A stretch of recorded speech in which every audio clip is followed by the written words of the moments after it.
On spotlight pa rin ang mga ganap sa GMA Gala 2024. Tulad ng dream come true raw na photobomb moment ni comedy genius Michael V. At viral na video bombing naman ni Glyza De Castro. May report si Nelson Canlas. May more than 500 million views and counting ang lahat ng official posts online para sa GMA Gala 2024.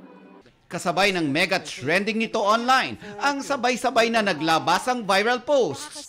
Tulad na lang ng kay Glyza De Castro na nag-video bomb sa mga nasa red carpet.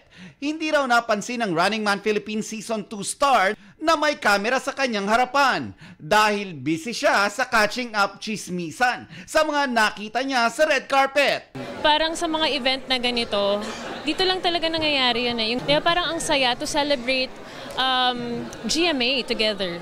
Tawang-tawa naman ang netizens sa post ni Kapuso Comedy King Michael V. Sa picture, makikita si GMA Senior Vice President Attorney Annette Gozon Valdez, Bea Alonso, Vice Ganda, at si Pitoy. Sa caption ni Pipito Manaloto Star, ipapaframe niya raw ito dahil matagal na nga raw niyang pangarap na makasama ang tatlo in one picture.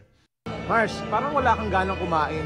Sa isang TikTok video naman, tumayo ka naman dyan. kuwelang ibinahagi ni Elsa Manilin Reynes kung bakit ayaw niyang tumayo at makiparty. Ang heels kasi ni Mani, nasira! Marami ring nagtatanong nung gabing yun, where is Jeneline Mercado?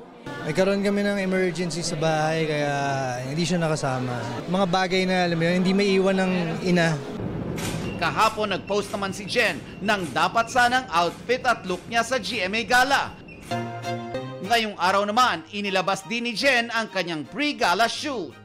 Nelson Canlas nagbabalita para sa GMA Integrated News.